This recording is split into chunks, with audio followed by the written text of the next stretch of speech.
All right. First and foremost, we give all praises, honor, and glory to the Most High God Yahweh. We do so in the name of His only begotten Son, who the world calls Christ Yahweh Shai. All right. We're going to start class today with giving O.J. Simpson that round of applause to make a parole. Okay. YouTube going to terminate this broadcast and then terminate broadcast. So I guess that was a big story this week, this O.J. Simpson thing. I want to say that I mean, there's a lot. There's a million other people, black people, just got murdered this week, I'm sure, by the police. Is that anything? Oh, that's what's going on. White Lives Matter, hashtag. You ain't got it. See, you have white people that's getting upset with Black Lives Matter and all these various things. That's going on. That's been going on. But the clear reason why you have to remind people that Black Lives Matter is because when a white person dies, they make it a huge deal. So some white girl got gunned down by the police. Some just blonde hair white girl got murdered by the police. It was poetic. And the media is in an outrage about this and saying this is the most innocent person to ever get killed by the police. I say killer. I say that police officer was in fear of his life. That's right. And he did what he was trained to do and shot that girl down. God. And I put my full support behind that police officer. That's just me personally. All right. I don't even know what happened. Somebody get the story from me. Huh? I don't even know what I don't have a lot of information. It's in Australia? Oh. It was a Hammetic cop. Beautiful. He did something right for a change. Australia. I got one in Minnesota. It was in Minnesota? There was just a whole other one. Let me see. Let me see. Minnesota. Yeah, Minneapolis. Oh, she's Australian. Who got it? You got it, Cap? Let's bring it out. Let's read about this. I'm just happy. I'm just so happy. It's in Minneapolis. These Minneapolis police, they trigger happy, ain't they? Hey, look, it's cold because Washington Post got one from Minneapolis and ABC News got it in Minnesota. So who's telling the truth? No, Minneapolis is in Minnesota. Oh, so I didn't know that. Gotta know your 50 nifty United States, brother. Go ahead. This is via CNN.com. It says the family of a woman who was shot to death by Minneapolis police is making a desperate plea for information about the last moments of her life. Justine, I'm not even gonna dare try to pronounce his last name. Can you pull that? Can you pull that out? Oh, Rezacek. That's got to be it, or something along those lines. Rezacek. She's like an Eastern European or something like that. We're gonna say Justine called 911 on Saturday night. Yeah, Justine. It's like Coach K. That Coach K type of name. You know what I'm saying? It's along them lines. That ain't that though. But go ahead. We're gonna spell it RUSZCZYK. Yeah, it's like Richeski, but go ahead. Right. To hell with that devil's name. Right. It's like a real name is Ottawa. It's like Wally Zerbiak. Remember Zerbiak? Yeah, Wally Zerbiak. So it says Justine called 911 on Saturday night to report a possible sexual assault in an alley near her home. Her fiance, Don Damon, said in the news conference Monday. 2 police officers respond, and one of them killed Rusacek or Justine. They did what they were supposed to do. Okay. They operated within the full confines of their power as law enforcement officers. If you ask me, go ahead. Right. Hey, blue lives matter, man. Blue lives matter. Right. Go ahead. She died of a gunshot wound to the abdomen, an autopsy revealed. Otherwise, police still haven't explained how or why the shooting occurred, Damon said. Sadly, her family and I... So there's no details as to what happened. She calls the cops, they shoot her. Sounds a lot like what happened to the sister, right? Coincidentally enough, that whole just went through with the police was behind the camp that we did in honor of the sister in Seattle that was murdered by the police for simply calling for help. Here we are a month later, a white woman calls for help. A white woman is killed in cold blood. Nobody has any answers. Nobody knows what happened. In the same city. That's why I said somebody get the Philando Castile story. In the same place where they killed Philando Castile. Here in the greater Minneapolis area of Minnesota. Go ahead. Sadly, her family and I have been provided with almost no additional information from law enforcement regarding what happened after police arrived. A tearful Damon said he struggled for composure. We've lost the dearest of people, and we are desperate for information. Piecing together Justine's last moments before the homicide would be a small comfort as well. Or, excuse me, a small comfort as we...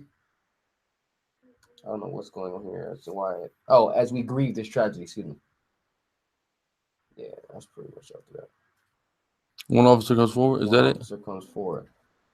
Justine was originally from Australia, and her death was made headlines in both her native country and her adopted home in Minneapolis. Well-wishers contributed to a makeshift memorial in an alley near her home. Among stuffed animals and messages drawn in chalk, a handwritten sign asked, "Why do you shoot and kill our neighbor? Why did you shoot and kill our neighbor and friend?" Two officers who responded to the scene are on administrative leave. Minneapolis police spokesman Scott Soroka said. The officer involved in the shooting, Mohammed Noor, extended his condolences to the family in a statement through his attorney. Noor came to the United States at a young age and is thankful to have so many opportunities, attorney Thomas Plunkett said. Wait, Salaki, read that part again. It says the officer involved in the shooting, Mohammed Noor. This is the Hamite. Right. This is the East African man, right? Okay. Extended his condolence to the family in a statement through his attorney. Ooh. When have you ever heard of the killer cop extending a condolence to the family? That's right. Where was Michael Brown's condolence? Philando Castile's condolence? Charlene Allows, I mean, all the Eric Garner's condolences. Where did that happen? You see how great they're treating this white woman. How much outrage they're doing for this white woman. The police are extending condolences. You shot this girl. Why are you saying sorry about it? You did what you were supposed to do. Officer. Justified homicide? This is a justified homicide, you ask me. It's an open and shut case. You see what I'm saying? Let him, he keeps his job, he gets a promotion. If you ask me, loses his job. Okay. And possibly gets indicted. And possibly goes to prison. At least for man too. Go ahead. And you spoke about it earlier, just kind of jesting with the statement, "I fear for my life." That's usually the only statement that is released when it's a white cop or a heathen cop gunning down a Jake. That's the only statement that's ever released. "I fear for my life," and then they take it from there.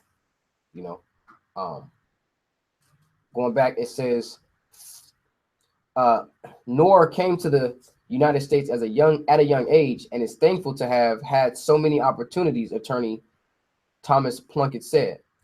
He takes these events very seriously because for him, being a police officer is a calling, the lawyer said. He joined the police force to serve the community and to protect the people he serves. Officer Noor is a caring person with a family he loves, and he empathizes with the loss others are experiencing. He's empathetic. When have you ever seen the police be empathetic when a black or Hispanic Native Indian is gunned down? That's unheard of. That's unprecedented. This poor white woman from down under gets gunned down, and the police is expressing sorrow. This is unheard of. Go ahead. The current environment for police is difficult, but Officer Noor accepts this as part of his calling. We would like to say more and will in the future, the statement said. At this time, however, there are several investigations ongoing, and Officer Noor wants to respect the privacy to the family and ask the same in return during this difficult period. It says piecing together what happened. The shooting occurred shortly after 11 p.m. on Saturday. Minneapolis Mayor Betsy Hodges said the Minneapolis Department of Public Safety is handling the investigation. The officers were wearing body cameras, but they were not turned on during the incident. The mayor said, per department policy, body cameras are supposed to be turned on prior to use of force. So wait a minute, the body camera wasn't on? No. You see that? You see that? Now I'm gonna tell you how much bullshit this is, right? Excuse my language for anybody out there who's offended by it. Now, everybody saw us get arrested, right? If you weren't there, you seen it on the video. All them cops had their body cameras on. Because when I was getting searched, I'm hearing the officers that's doing it reporting to their sergeant, it's all on camera. I didn't even see they had body cameras on. So they know damn good and well to turn them cameras on, and they be having them cameras on. When the camera isn't on, the camera wasn't on, the tape was destroyed. That's all that's occurred. This tape can't be found. They have them damn body cameras on, because it's only when something happens coincidentally that there's just no footage. Go ahead. You know what's funny, man? That's the situation that happened in Baltimore. Anybody see that video where the Baltimore cop staged the dope? You seen that? And I guess they staged the dope and then went, you know, it was like in like a back alley somewhere, you know, some abandoned home. Then he tried to go back out to the street and then walk up like it was regular. But I guess they said there's some sort of feature with the body camera that says it films 30 seconds prior to it being on. So I'm not understanding how that even works. How you can the body camera is just automatically going to record 30 seconds before it turns on, but this body camera wasn't turning at all. You don't have no you don't have no footage. You know what I'm saying? So it's weird how these body cameras are set up in terms of what it captures and what it doesn't. So whether it's turned on or not, we see, or the explanation they give with the Baltimore that it records before you even turn it on. So it should be something there. Going back, what you have? You have something? I was just like, how's the camera even gonna know when it didn't turn it on? Thank you. That's what I said. It's weird. It's weird. But they say the camera's supposed to be on at all times. That's what I thought. As soon as you come in contact, right? It's got to be rolling. But this is what it says right here. Body cameras are supposed to be turned on prior to use of force. So it's like, all right, I know I'm about to shoot this person, so let me click this, and then I'm going to shoot. And it's like, come on. I thought you fear for your life. You know, if you fear for your life and you had enough discretion and you know, you were conscious enough to turn your body camera on, you wasn't conscious enough to do use any other method to try to diffuse the situation. Come on. That protocol, what they're supposed to do. Exactly. They shouldn't have that job if they're not fit. If they don't have the nerves for that job. Exactly. On the public safety, they're going like, you know, but they never accountable for anything. Never. They can break every rule, every law, and never accountable. And they always gonna have an excuse. Somebody get that. What is that? Ciroc 37.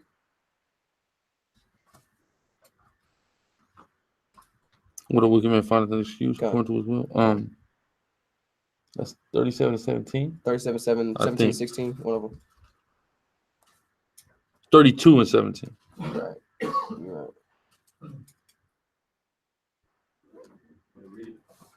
Get it. In Sirach 32 and 17, a sinful man will not be reproved. It says a sinful man will not be reproved, right? So we can understand the so-called white man. I mean, he's always gonna find some way, you know, to turn the blame off of him. He does not want to receive no reproof, no rebuke, or no type of scrutiny for his wrongdoing, which is why anytime you try to bring up transatlantic slave trade, the conquest of the blacks, Hispanic, Native Americans, all the rape, rob, the murder, the blood that's on their hands, they don't never want to address it. But as soon as somebody does something to them, you commemorate it and you remember it. It's every day, September 11th, every year. I'm talking about for the past years. They have let you relive that day. All right, and they've even added to it. They've made movies. They've done all of these different type of things to memorize that. But anything, you know, where they're the perpetrator, they don't want you to remember. What you got? Even in San Bernardino, where they have the shooting like 2 years back, something like that. Anyways, they got the big old banner right there. Always remember, San Bernardino stands strong. Things like that. I'll see. Always remember. All right, but when it comes down for us to remember, as the Lord will remember, as the scriptures say, the Lord requires that which is past. When we want to stand by those things, we're tripping. You know, it's not conducive to the new way or the direction that we're going in to try to, you know, blend and bond together as a nation. All right, blending and we're bonding. That's what they want to do. When we want to separate from that because all the wickedness that they've done. You know, that's when they're gonna find that excuse. Finish the scripture out. But findeth an excuse according to his will. Well, I fear for my life, and I couldn't. And since I was in such fear, I wasn't able to turn the body camera on. You know, well, yeah, I killed him, but we just found out that he had stole something from the store earlier today. So, I mean, that's got to account for something. You know, God was actually on my side that day. Okay, this was a thief. He was a menace. And he probably could have killed and robbed many more people in the future. Who knows? And, you know, that's what the scripture said. Blessed be the Lord, for I am rich. You know what I'm saying? Well, whose possessors killed him, slay you, and hold themselves not guilty, you know, which say in their hearts, blessed be the Lord, for I am rich. They want to sit up and say that the Lord is on their side for doing these wicked acts, rather than taking responsibility for what they did. All right. But as we know, the scripture says the Lord's judgment is likened unto a ring. All right. Whatever that person that you did that to, hey, whoever perished being innocent. All right. They had their reward, but guess what? Something's coming upon you. The Lord is waiting for that ultimate destruction to come down for you to have to pay your price. All right. What you got? I got to mention Simon after he was acquitted for shooting those police officers. They stayed on him until they actually killed him. And they was hovering around his. I stayed on the same street. Right. He stayed on this corner, and they used to always hovering around his house, parked outside of his home. You know? Right. And shortly after that, he came up dead. What'd you have, Yash? I had a precept. Bring it up. Dealing with you know, Ham. That's right. She's an Australian woman. They always have videos of, you know, the Edomites over there beating up on Ham, killing Ham. Yeah, they doing all type of madness. They got them in like refugee camps and stuff out there in Australia. Wow. So this is the book of Matthew 24:7. For nation shall rise against nation, and kingdom against kingdom, and there shall be famine, pestilence, and earthquakes in diverse places. And see, men, we got to understand that a lot of these things is going to happen, or excuse me, a lot of these things will be sparked by just random situations like this. We don't know what the Hamite was thinking on this white woman. Could it have been sparked by what he's seeing is happening to his people over in Australia? It could have been. Or it could have just been the Lord's judgment coming around. You guys are doing those things over there. So here it is in the Americas. We got this Hamite, and we're going to gun down and have him gut down this Australian, which you Edomite woman. Have it like that. But then from there, it might spark something over there. Because they said it was broadcast in her native land and here in the States. So when you see that happen, it might spark something over there. Then you got the damn Aussies over here, and the Hamites might get into something, you know, in the crossfire. The Aussies might think that some Jake is a Hamite. He gets gut down. Now we get into it. Then the Hispanic, hey, that might be what sparks it off. We looking for some Edomite to kill Jake. It might be something with the other nations. And then everybody just slowly but surely get into it. That's how the Third World War is going, where Israel and Iran is getting into it. And then they big homies now got to get into it. Now they sucking and drawing everybody in. The least of them is going to draw the people out. Go ahead. Chapter 35, verse 8. Let destruction come upon him at unawares, and let his net that he hath hid catch himself. Listen, it says, let destruction come upon him unaware, and the net that he hid, let him be taken by that net, right? because that's really going into the system that Esau set up. They set up the system that's supposed to be against you, and then they get caught up into the same thing. It also goes into he that causeth the righteous to go astray and evil, he himself shall fall into his own pit. You know, when you set this thing up and it's supposed to go out for it's like the crack, crystal, all of these different drugs you try to push into the black community and the Hispanic community. Next thing you know, you see these white women coming up, one to party, one to get down, and now they strung out. You know, go ahead. Into that very destruction, let him fall. Let him fall. All right. So the Esau is getting that perfect judgment coming right back around to him. All right. You set up that wickedness, you're gonna die by that wickedness. You out here living by the sword, you're gonna die by that sword. All right. That's just a fact. That's a fact.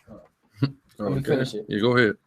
Body cameras are supposed to be turned on prior to the use of force, as soon as it is safe to do so, or, as the brother said, during any contact involving criminal activity.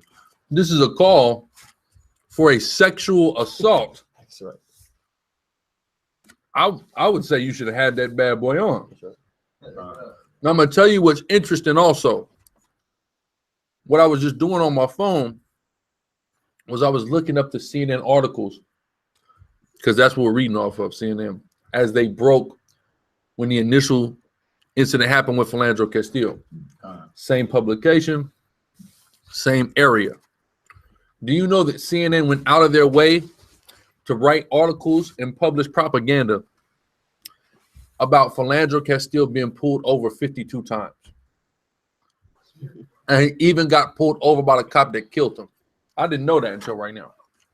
A way to put that out there. That goes back to that obese Jabba the Hutt life jacket on having white monster that came up to camp.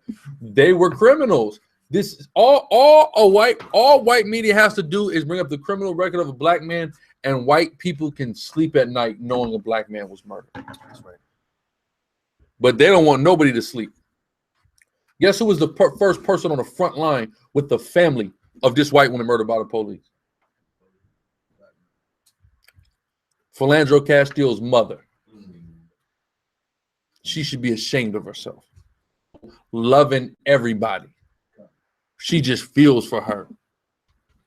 Because she heard she got murdered like my son got murdered. No, she didn't. She got murdered under entirely different circumstances. That's absolutely disgusting, man. That our people are behind everybody's cause. You can't nobody have a cause without black people and Hispanic people being a part of it. It's impossible. How you gonna? What cause you gonna have? Who's gonna support it? You see what I'm saying? But go ahead. As mayor of our city, a wife and a grandmother, I am heartstruck. I am heartsick and deeply disturbed by what occurred last night. Hodges said Sunday about what took place. And while the investigation is still in its early stages, I am asking the BCA to release as much information as quickly as they are able to. Minneapolis Police Chief Janae Harto echoed the mayor's concerns. She said that the department has requested an expedited external independent investigation to ensure transparency. I hope he gets off. That's all I can say. More? Yeah. A statement from Chief Harto regarding officer involved shooting. I want to acknowledge the pain and frustration that family and community members have following the fatal officer involved shooting on Saturday night. This is clearly a tragic death. I also want to assure you that I understand why so many people have so many questions at this point. I have many of the same questions, and it is why we immediately asked for an external and independent investigation into officer-involved shooting death. I've asked for the investigation to be expedited to provide transparency and to answer as many questions as quickly as we can. It says, in failing to turn on their body cameras, the American Civil Liberty Union of Minnesota accused the officers of thwarting the public's right to know what happened to Justine. Yeah, these cops need to start getting fired for not doing that. they put these body cameras on you because you've done so much dirt in your damn life. So that's why they put in the body. So you should be getting fired or fined, suspended, something when you don't turn your body camera on, especially when there's a dead body involved, right? Go ahead. She had resided in the United States since April 2014. A source who knew her said she was living with her fiance at the time of her death, and they were planning to marry in August. It is difficult. Not the Philandro Castile. And listen, like literally, they have Philandro Castile playing right here on the right.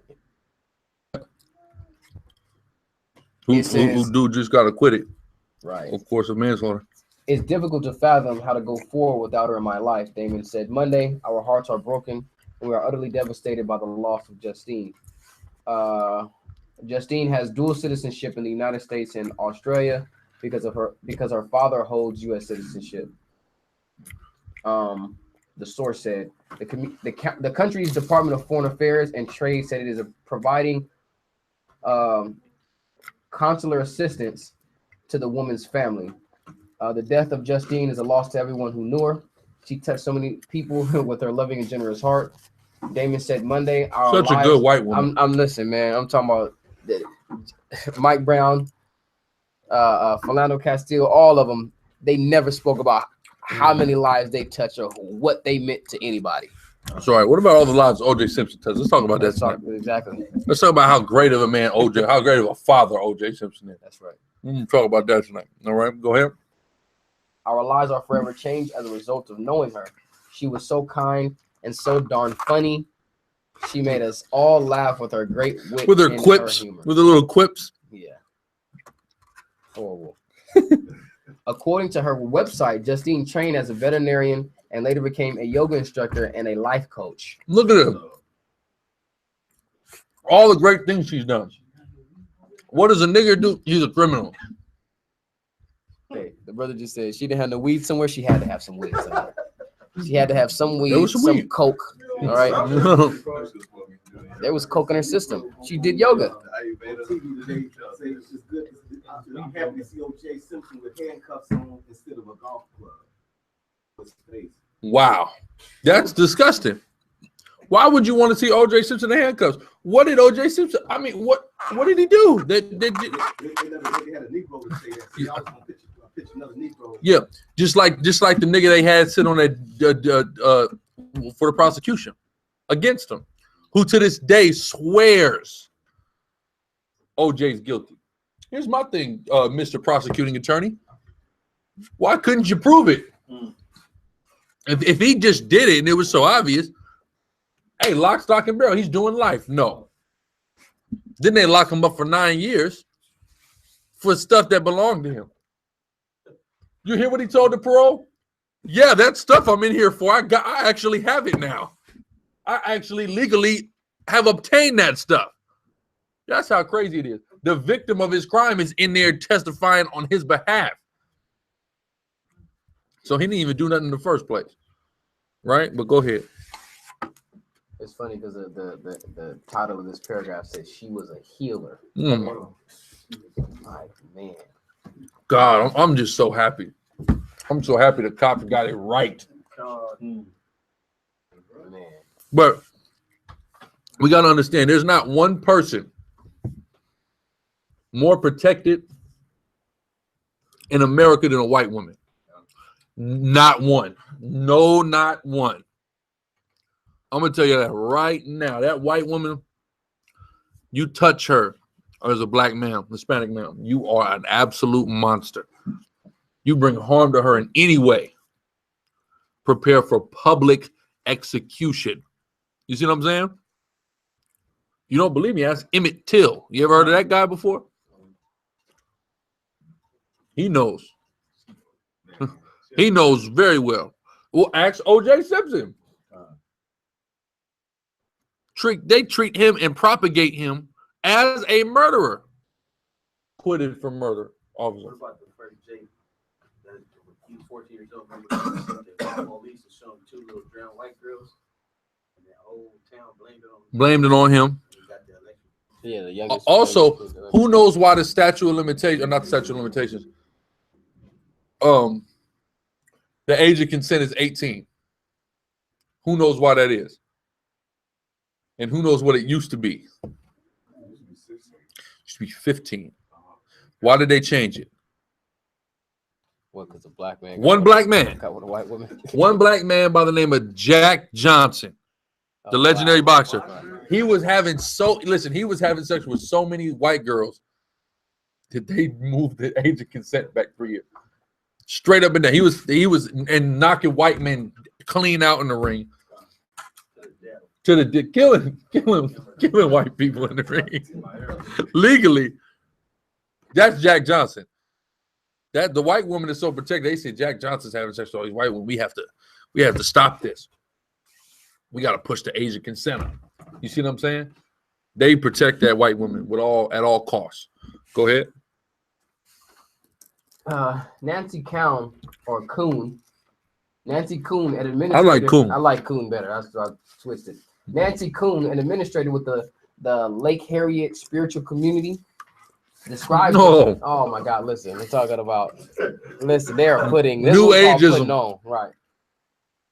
Is with the Lake Harriet Spiritual Community, described Justine as a gifted speaker who imparted a message of love and peace and nonviolence.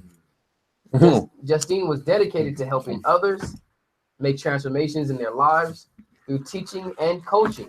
Well, Muhammad Noor was for you to make a transition in your life to the next life. To the spirit realm. To remove spirit from body. flesh. Yeah. He's Noor. He's East African. Like more. No, like more, but Noor. N-O-R. N-O-R. O-O-R, yeah. Yeah, not Noor like black. It says she was an amazing leader. Oh my God. For bridging the gap between science. How many different people are going to sing this girl's praises? When have you ever seen a black man get talked about this positively in media? I need an article with OJ getting praised. That's right. That's all I need. Go ahead. She was an amazing leader for bridging the gap between science and spirituality. Oh my God, it's Christian Science. Go ahead. In a way that was easy to understand and fun. She had a great joy for spiritual growth that inspired those around her. Coon said in a statement. It says, while this is a tragic event, Justine would want us to use this opportunity to develop greater love for each other and look to find solutions by thinking differently. On Sunday, members of Women's March Minnesota honored her in a vigil. This woman was a beautiful light. She was a healer. She Plenty was of black women were there as well, I'm sure. Man, plenty. You already know. It says she should still be here. One woman said to applause.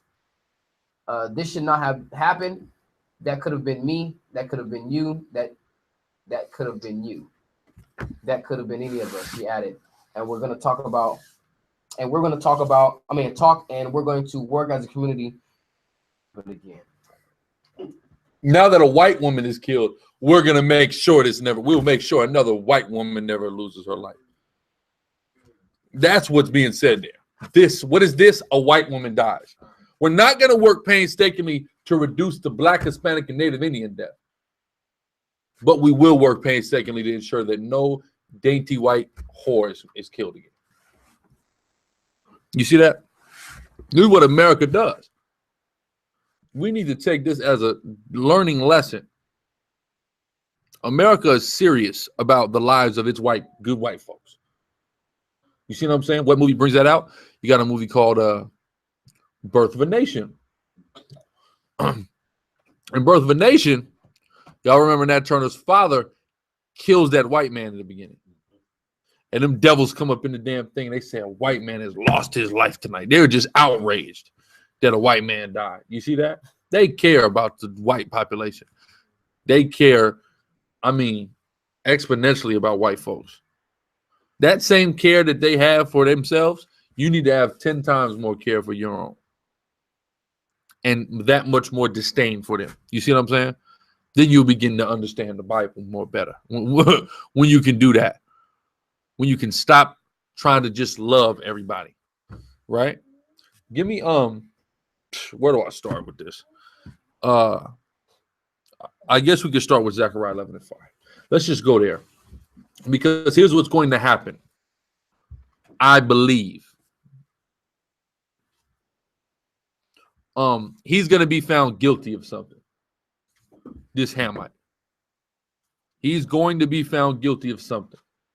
They're going to lock him up for something. He's going to lose his job for certain, officer. They said that she came up to the door and he reached over his partner and shot her. So you know they're gonna come with He reached over and banged her? Yeah.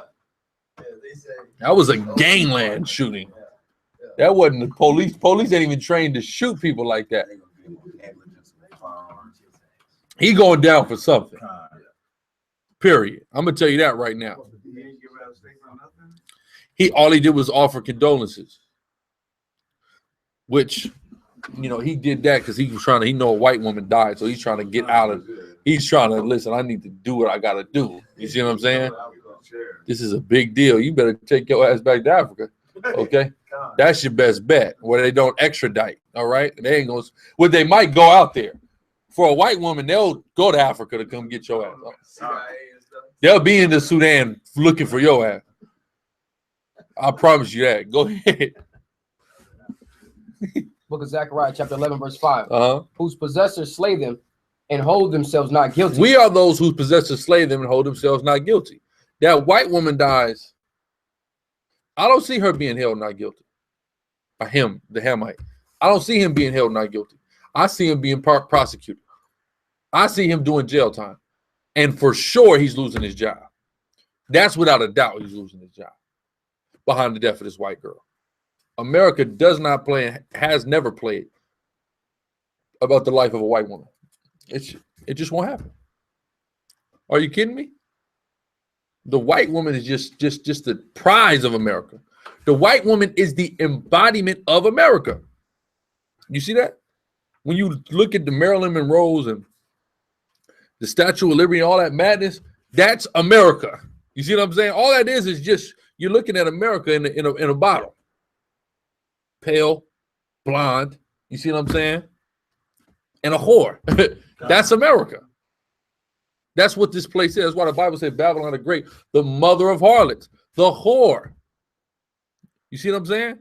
That's what America is. So America has to protect it. So by protecting the white woman, America's protecting itself. You see what I'm saying?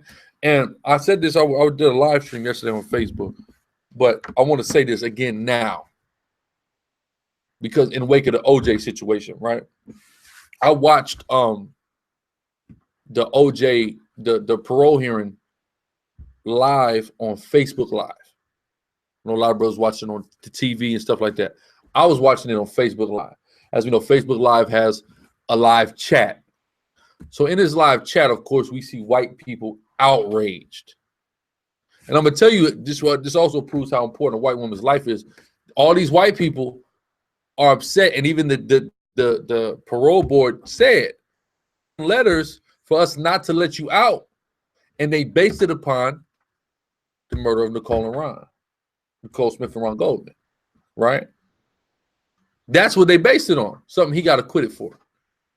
Something he was not currently incarcerated for, but they are begging and pleading with the parole board to take it into consideration when parole comes up for O.J. Simpson. Right? Showing you that America they're serious about that white girl's life. Her ass died 23 years ago. Let it go. Get over it. It's in the past. But we're crying about this white woman's blood. But you can't be upset about all the black and Hispanic blood that's been shed. Just that was, you know, they don't even talk about Ron Goldman. You know, well, the only time they talk about Ron Goldman is when they bring up his parents crying about money, because his punk ass, whole ass parents want money from OJ. When did that what was that with Cuba Gooding Jr.? When did that air? Last year. Last year. I didn't know about Ron Goldman until I was 25 years old. You rarely hear about it. It's all about Nicole. All about Nicole. This poor white woman got killed. I didn't know. They don't talk about the fact that there was some grown man in there that didn't defend and protect this woman. Yeah. who just died like a hoe. They don't talk about Ron Goldman. A lot of theorists say that it was probably multiple people that went in there and killed him, meaning it wasn't OJ.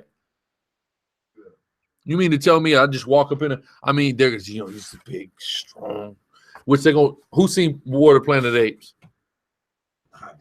You saw it. You there? That's it? Y'all ain't seen it yet? Y'all better get to that theater. Best movie. You know, we'll be out. You know, we'll be out. There might be one more show. You know what I mean? It'd be worth it. But I caught it 2 nights ago. I caught it. They got Woody Harrelson is in this damn movie as the devil the Bible speak about, of course. The total devil. I mean, it's so much. I'm gonna do a breakdown for Patreon probably, but he makes a statement to Caesar, and he says, "You guys are smart, and you're stronger than us." You see that? So that's how they're playing OJ in this situation. He's just a big, strong nigga. You see everything he did on that gridiron. Of course, he was able to just kill 2 people, no problem. But 2 people are unpredictable. That's the thing about it. He may be stronger than both of them combined, but to really confine 2 people as one person, repeatedly stabbed him over and over, that's a feat. That's not a regular feat. You see what I'm saying? He's gonna have to grab both of them up with one arm and just come on. Let's be serious. Highly unlikely, but that's how, you know, how they treated it with OJ. But what was the point I was at? Before that, I just wanted to bring that aspect out. How they were just over the white girl, glorifying the white woman. That white woman is such a big deal that that white woman was killed that they won't let it go 23 years later. Won't let it go. Not thinking about letting it go, right? And it's so funny, and this is the thing too. That's why brothers need to go ahead and leave them white women alone, because you had sisters that was in that live chat.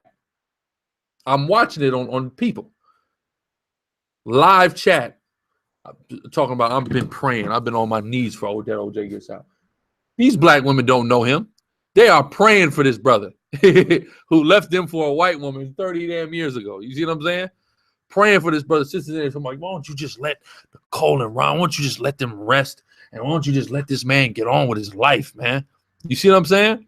Sisters being the advocates for this brother, right? And that's the type of spirit and type of defense that we need to have for each other, because they defending their people all the way to the end, period, right? Some people will say, well, every cop ain't bad. Well, damn it, you need to look at every cop like they bad. Why? Let's say there is good cops. Okay. But there have been so many black and Hispanic people killed and wrongfully imprisoned behind these cops. To hell with all of them. We got to protect them. I don't care if they got convicted, officer. Go ahead. The book of Isaiah, chapter 39 and 4. Read. None calleth for justice. Nobody. There it is. For this white girl, justice is being called for. For damn Nicole Simpson, whatever the hell her last name was, justice is continuously being called for the last 20-something years. All the brothers in the room, they watched the trial. You watched the trial when it happened, right? You watched it. You watched it. I was little, so I remember certain aspects, but I don't remember it like that. This brother mama had it all on tape. She's recording every day. Had that on tape to relive it through the Cuba Gooding Jr. Series. You see what I'm saying? But this is something that captivated this whole nation because this white woman died. You see that? The whole nation goes up in arms behind a dead white girl. Black men, Hispanic men is dying every day. No eyes batted. Not from the president, when the president was supposed to be black, which of course we know is a Hamite. Even he didn't give a damn about Trayvon, about Philandro. When I remember when what's his name got off. It was either when Darren Wilson got off or George Zimmerman. When one of them got off, he said, "Yeah, we're gonna do a civil investigation now." You ever heard of a civil investigation again? No. Madness, garbage, right? Who has something? I want to correct myself. Come. This was Isaiah 4. Who? Someone else has something? Slide. Okay, go ahead. None calleth for justice. Nobody calls for justice for us. Read on. For truth. No one is pleading for the truth. I mean, we are, but who the hell are we in this society? No damn body. And then people wonder why we go to the streets and say the things we say. Nobody else is saying them. Nobody else gives us a voice. So we make our own damn voice, right? Now we're monsters. Some devil comes on our comment board, the video is getting locked up. About time the law caught up with you. Caught up with us for what? Our First Amendment? I thought I had a right to say what the hell I want to say. Right? Then I tell him, well, the case got thrown out. He wants to respond back. Don't worry, they'll be back. You see that? The pride of the white man. And you know why are they doing this? For talking. We ain't killed no white women, no white people at all. They want to get us for talking. Remember that debate we had with them Christians? Y'all remember that, right? What did that damn Elamite, he's Persian, what did he ask us about an hour into that debate? Do you guys want to rape white women? He didn't ask us, do we want to rape women? He didn't ask us, do we want to rape teenage girls, preteen girls? He didn't ask us, do we want to rape black women and Chinese women? He says, do you guys want to rape white women? He didn't care about any other woman. He's supposed to be an East Indian or a Persian.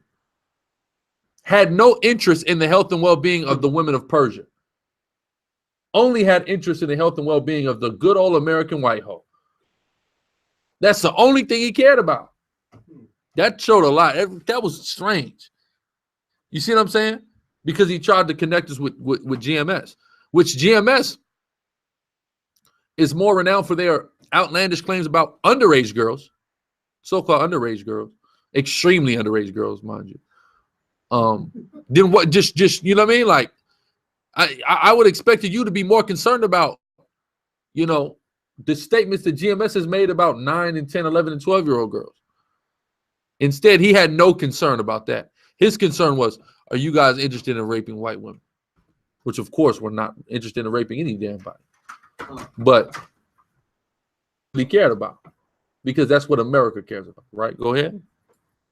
They trust in vanity and speak lies. That's right. That's what they do. They trust in vanity, the vanity of America that they have manufactured, right? And everything that comes out of their mouth is a damn lie, because they're the devil. The devil is a liar.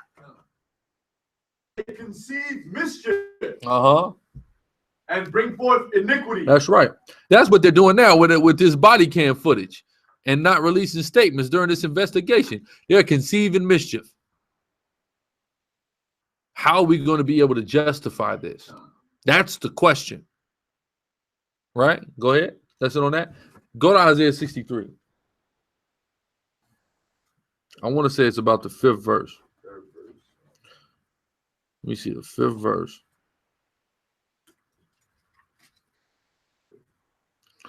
5th?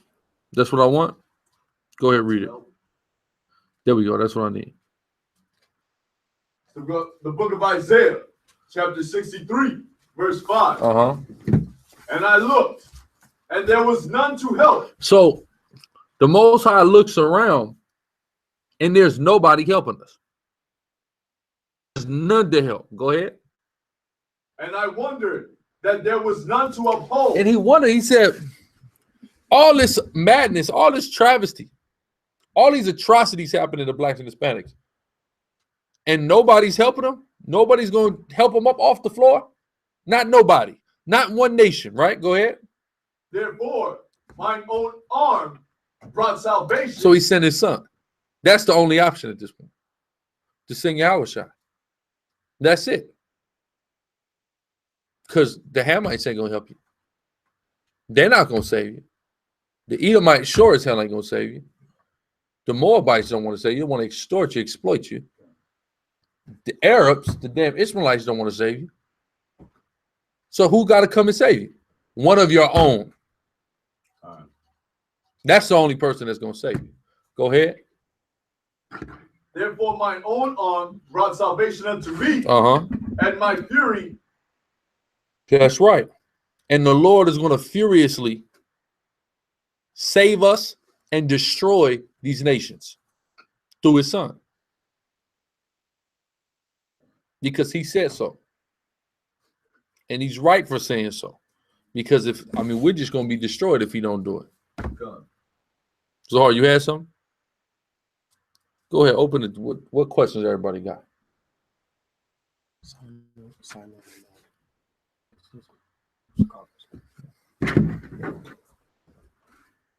Officer. I just wanted to point out, when we're saved out of all this, Ecclesiasticus 40 and 12.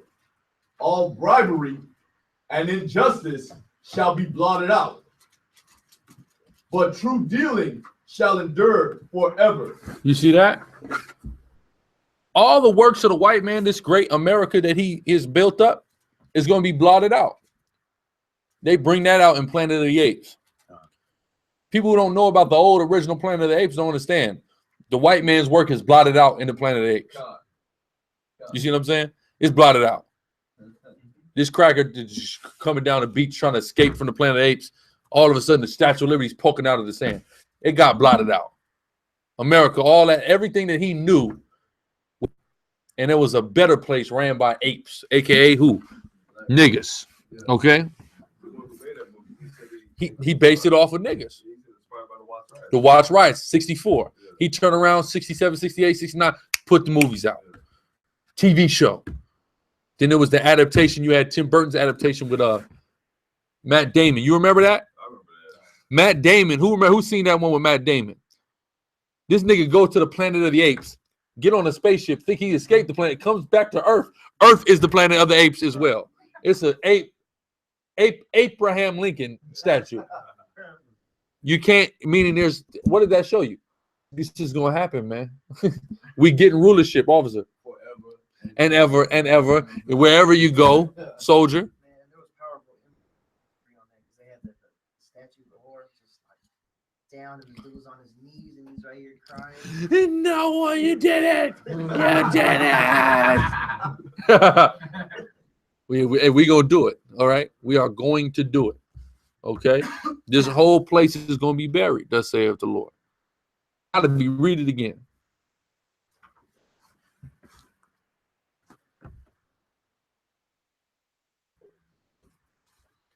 It's Ecclesiasticus, chapter 39.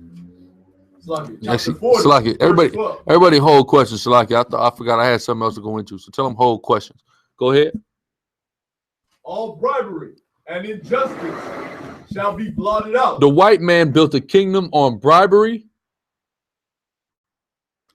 The Most High says that shall be blotted out. Read on. But true dealings, not false dealings, true dealings, predicated upon the laws, statutes, and commandments, right? Go ahead. Shall endure forever. And that's how we're going to get the kingdom. Because that's what we're doing with each other. We're dealing truthfully, according to the law, right? Holding ourselves to a higher standard. And through that, will our kingdom be established under who the world calls Christ and the Most High, right? That's it on that. Okay, so I had something else to get into. How many people have heard of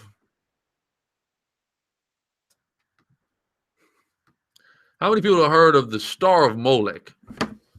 You've heard of this before? Is that that's on your apocrypha? That's the Star of Molech? It's the star. It's the Star of Molech. Star of Molech. Y'all brothers, y'all going off. Y'all wearing the Star of Molech, man. That's, you got about four or five of the Molech stars. Abaja. Star of Rimfan. Star of Rimfan. Y'all listen, y'all cool and stuff. Y'all be going into it. But y'all got to get rid of that star rim fam, man. What the hell are you? What is a? Hey, here's my question. What's a star? Answer.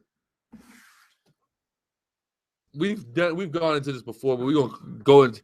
Cause I mean, people like every day. I don't know what anti-Semitic Christians y'all been listening to. You know where this doctrine comes from? That the symbol that is called by some the Star of David or the Shield of David, ignorantly called, especially the Star of Moloch or Remphan. This doctrine comes from quote unquote anti-Semitic white people that hate white Jewish people. So they try to take the symbol that the white Jewish people have employed and demonize it and try to connect it with Satanism. When all you have to do to prove that these guys are Satanists is look at the hat they got on their head. Yarmulke, which symbolizes Saturn worship, right? And the same cracker Christians that are accusing them are equally demonic, right? So, I mean, and this is who you're going to as an information source. Ridiculous. Wisdom of Solomon 4 and 12 to start. We're going to deal with this. We're going to show you in the Bible this symbol and archaeology. And a lot of y'all,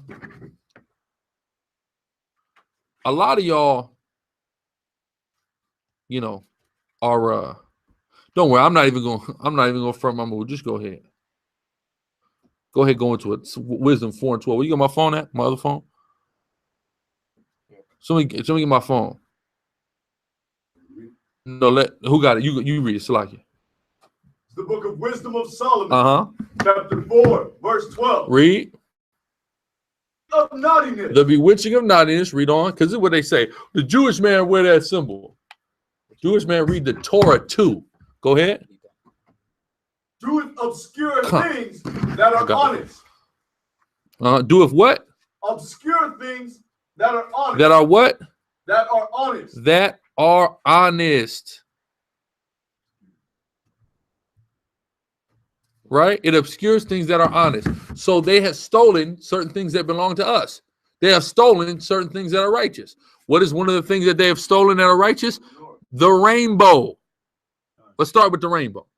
They had taken the rainbow, a symbol of the Most High, a symbol of a covenant between the Most High and man, and made it the symbol of an abomination to God. They also have a menorah too. These guys say, get rid of that and wear a menorah. Number one, the white man uses a menorah too. And what you're going to learn today is this is a menorah. Then what are you going to do when you find that out? That this is a menorah, right? I can't wait. We will really get into the meat of this. Read it again from the top. The book of Wisdom of Solomon. Chapter 4, verse 12. For the bewitching of naughtiness. Of what? Of naughtiness. Of naughtiness. Read on. Doeth obscure things that are honest. This is an honest thing and an honest symbol that the bewitchers of naughtiness have attempted to obscure, along with the menorah, along with the rainbow, along with the Bible, other things. Go ahead. And the wandering of concupiscence doeth undermine the simple mind. You see that? So now let's go to Genesis 1 and 31. This is a very important verse. Right here in the first chapter of the first book of the Bible. Go ahead. It's the book of Genesis, chapter 1, verse 31. Read on. And the Most High saw everything that he made. The Most High, or God, the powers, saw everything that they had made. Go ahead. And behold, it was very good. It was what? Very good. So everything that was made by the powers was not just good, but very good. What we are going to show you is that this is a naturally occurring symbol in the creation of the Most High God. What does that mean? It's very good, according to the Bible. It's very good. Nothing to do with Moloch or Remphan. You cannot find one piece of archaeological evidence to substantiate that. You see the word star and you jump to conclusions because you've been lied to about what a star even is. What you define a star is does not even match up with what the Bible says a star is. So your understanding is flawed, right? That's it on that? Okay, so now let's go to 1 Chronicles 12, so like 28 and 15. There's a misconception about the menorah. Y'all have been seeing even the menorahs we had up here. We don't have it here tonight. Menorah, the candlestick, right? A menorah is not originally a candlestick. That's like a different type of menorah. The original menorah actually is different than that. And we're going to prove it to you in the Bible.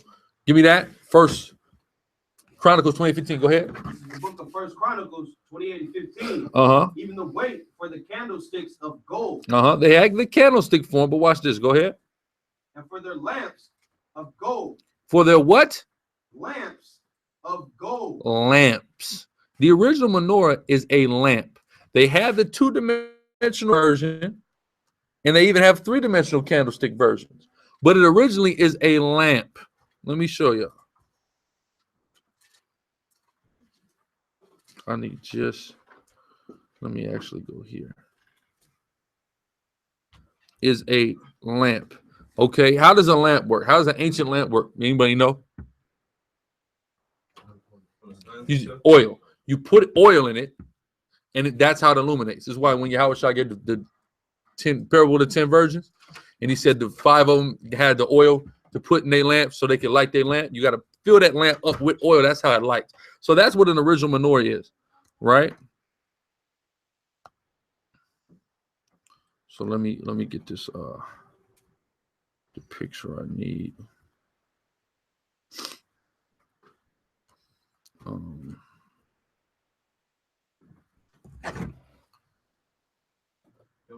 do you spell menorah?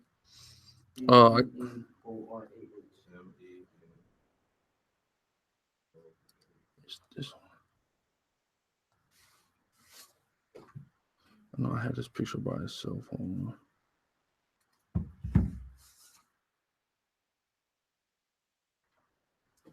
I thought I did.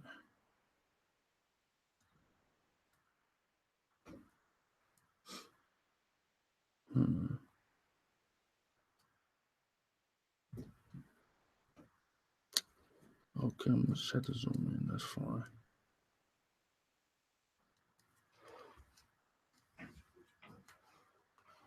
Okay. Here we are.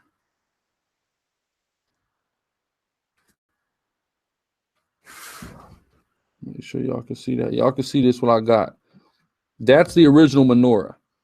It's not just something that stands straight up. It's actually something that twists or spirals and has 7, it comes up to 7 points. So when you look at it from an aerial view, it has that diagram of what you would call the hexagrammal shape, or what you would call the Star of David or the Shield of David or whatever. So for the aerial view, when you look at the top of a menorah, it actually makes this shape. Okay. So now let's take a look at some archaeology. Okay. Because that's very important. We got a lot of archaeology to deal with here. Okay. Okay, let's take a look at some archaeology. We're gonna find the oldest record of a menorah in archaeology. Here is the oldest. It's called the Magdala stone. It is the oldest menorah, the oldest depiction of a menorah known. Period. Right. So everybody can take a look at that. It's the Magdala stone. You can research it yourself. Okay. Y'all looking on your phones? Y'all gonna have to look on your phones if you want to see it. Show y'all the top of the Magdala stone.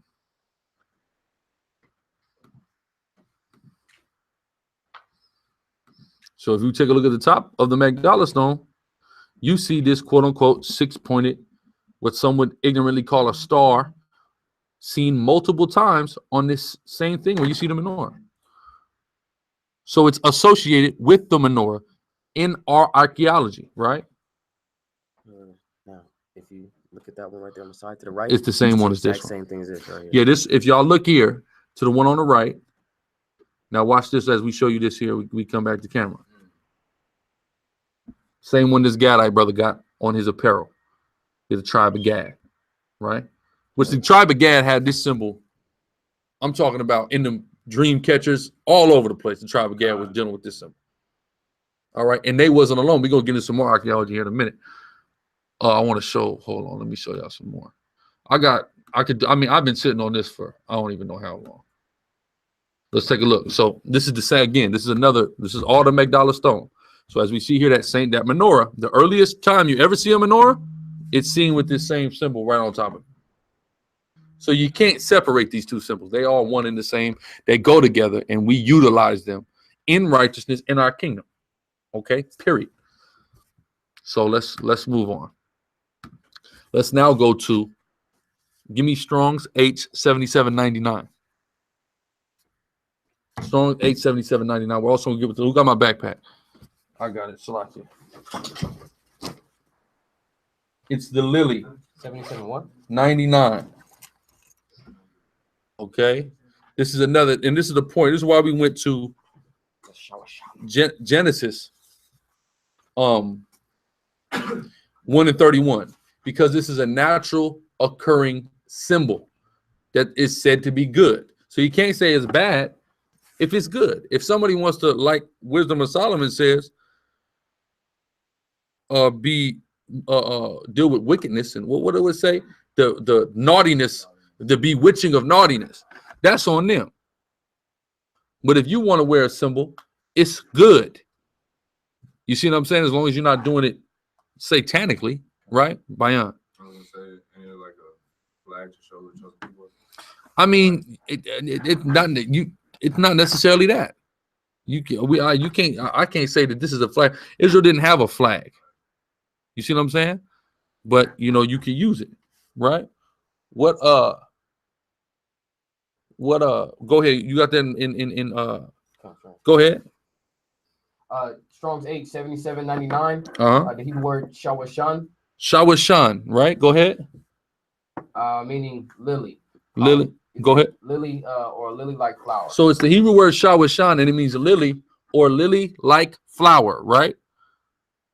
So now let's go to Strong's H. So like Strong's H8337. You want to read the definition? It says as a flower of architectural ornaments. Oh, of architectural ornaments. So it's not talking about the literal flower. It's talking about the ornament that you would make that it looked like. Okay, go ahead. You said go to the root word? No, go to Strong's H. Is that the root word 8337? No. Go to 8337.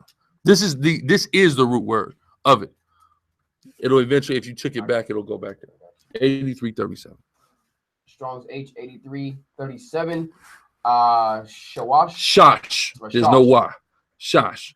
The word for lily is shawashan. The word for 6 is shash. That's where it comes from. You got the wool and the an added, or the not added to the word to make it to a lily. But its root is shash, which is 6, because what? It's got 6 petals. You see what I'm saying? Here these people are 6. This is in the Bible. What are you talking about? 6 petals. But truthfully, it's 7 because it comes to the 7th point in the middle. You see that? But it is what it is. I want to show y'all these lilies now. Hold on. Matter of fact, bring that other definition back real quick.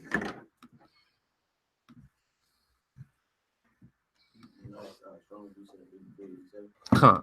8337. So as y'all see on the screen, that's a lily. And it's the symbol. It's the same symbol. You can fill it in. You cannot fill it in. You do whatever you want to do. Now watch this. Read that again.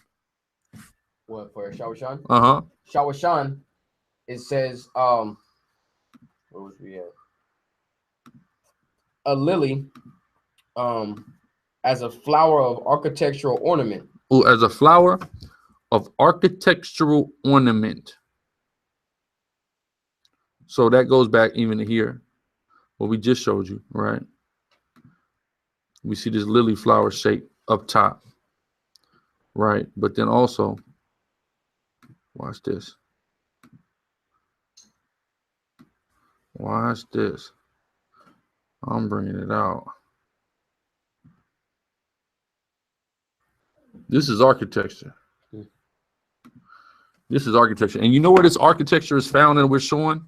One is found in Israel on the left. The other is found in Honduras amongst the Mayans. The same symbol. Our people all over the world is using this symbol. The Gadites, it also has the Gadite dream catcher with the same symbols. You see? As an architectural ornament. Let's go to more. Let's get some more, as a matter of fact.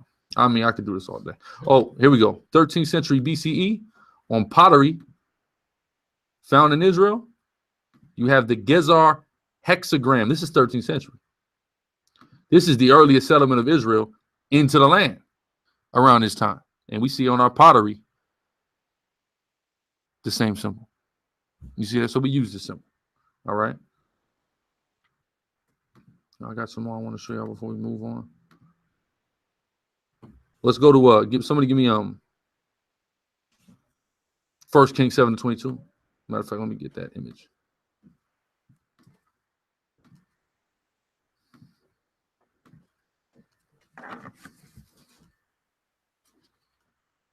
Go ahead. Who got it? What did you want? 1 Kings 7:22. Go ahead. This is the book of 1 Kings, chapter 7, verse 22. Uh-huh. And upon the top of the pillars was lily work. Was what? Lily work. Lily work. It was architectural ornaments shaped like lilies. Lily work. How many petals does a lily have? There you go. This is artistic expression. Go ahead. So was the work of the pillars finished. You see that? Let's now go to Salakia. We got to go to skip to 19 in the same chapter. This is 1 Kings, chapter 7, verse 19. Uh-huh. And the chapters that were upon the top of the pillars were of lily work. Were of lily work. See that again? More and more lily work. Go ahead. Or that's it on porch. 4 cubits. That's 19. Go read, skip 1 verse back, go to 18. Kings, chapter 7, verse 18. And he made the pillars and 2 rows round about upon the one network to cover the chapters that were upon the top with pomegranates. Oh, wait. Hold that. We're going to stop. What was that, 20? That was a 20th verse? This is 18. Still? Hold that. I can't even jump the gun on that. We're going to get to that in a second. But we just got these. Y'all might see some of us wearing these. This is ebony wood, actually. Sister went to Ghana out there in West Africa and retrieved these for us, right? She didn't even retrieve these for us. She retrieved these, and then we seen her selling them, so we got them, right? You know what she said they call these in Africa? They don't call it the Star of David in Africa, where they made these at. They said these are lilies. This is a lily piece. So we didn't just make this thing up here, all right? The brothers over there in Africa is making these out of the straight ebony wood and saying this is a lily piece. Y'all remember that's where we went to when we left Israel, right? Where you got sold from, right? They said this is a lily piece, all right? So we're not just making this stuff up here. All right, let's move on to pomegranate. Bayan, go ahead. I was just about to say, Tasman had lilies outside of his garden and stuff, outside his old house and stuff. And I was looking at the lilies, and there would be little 6 buds inside of it, one long bud coming out. You see that? Kind of like a circle, just like how you said. And if you look at it at a certain angle, it looks like a menorah. You see exactly. And now watch this. Matter of fact. Now we gotta go here, real quick. It's a lot. If we go here, dealing with the menorah and the lily, as y'all can see, you see how the menorah is? When you look at it that way, the lily is the exact same way. it's got the 6 little antennas on each side with the one big one coming out in the same way. But then when you look at it from up top, it's got the 6 petals, and then the thing is, you see what I'm saying? It's people are crazy, man. And brothers just be like spooked out. You know what I'm saying? It's pretty insane. But let's go ahead, read that back again. I'm gonna get this pomegranate imagery up. This is 1 Kings, chapter 7, verse 18. He made the pillars and 2 rows round about upon the one network to cover the chapters that were upon the top with pomegranates. See that? What's that pomegranate look like? Go ahead. And so did he for the other chapter. Go ahead. Verse 19. And the chapters that were upon the top of the pillars were of I don't need 19. Go to 20. 1 Kings 7 and 20. And the chapters upon the 2 pillars had pomegranates also. You see that? Pomegranates, go ahead. Above, over against the belly, which was by the network. That's 20. Still going. Go ahead. And the pomegranates were 200 in rows round about. It was all over the place. Go ahead. Upon the other chapter. Go to 42. 1 Kings 7 and 42. And 400 pomegranates. 2 networks. Even 2 rows of pomegranates for 1 network. To cover the 2 bowls of the chapters that were upon the pillars. So as you can see here, we got the pomegranates all over the damn place. Go ahead. That was it on that? Okay, let's go to 2 Kings 25 and 17. I'm trying to get this picture I'll line it up. so y'all could take a look at it. You had one. Should have like that one. Not that one. This I'm looking for. Cut. Exactly. You know what I want. Read it. This is the book of 2 Kings, chapter 25, verse 17. The height of the pillar was 18 cubits. Uh-huh. Chapter upon it was brass. Mm-hmm. And the height of the chapter, 3 cubits. Uh-huh. And the weather work and pomegranates upon the chapter round about. You see that? So it's continually telling you that they were making these pomegranate type ornaments. Now we showed the bud of the pomegranate, how it makes that same symbol like a lily. But then we also see side of the pomegranate, the so-called 6 points. And then as we can see here on the Israelite coin, we try to zoom in on that a little bit more. On this coin, you can see that lily work there. And on the inside, I'll say with the inside. with the inside, and then watch this on. There's also some archaeology in Israel. Right here, we see it on the wall next to the menorah. All right, so we can see it utilized in different ways. Okay, plain and simple, clear as day in our archaeology, and lining up with the scriptures. All right, go ahead. That was it on that. No. Okay, go ahead. And pomegranates upon the chapter round about, all of brass. Mm-hmm. And like unto these had the second pillar with wreathen work. Okay, come. So now let's go to Exodus 34. 39 rather than 26.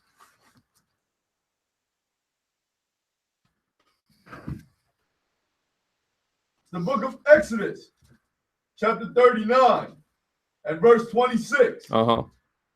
A bell and a pomegranate. Uh-huh. A bell and a pomegranate. Go ahead.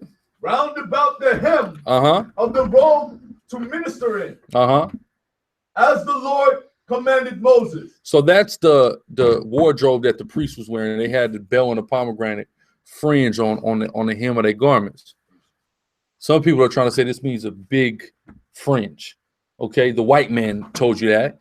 You can't prove that anywhere. It says a pomegranate, right? So let's go to Strong's 874:16. Let's take a look at what that word is in the Hebrew. What is that? Rama one?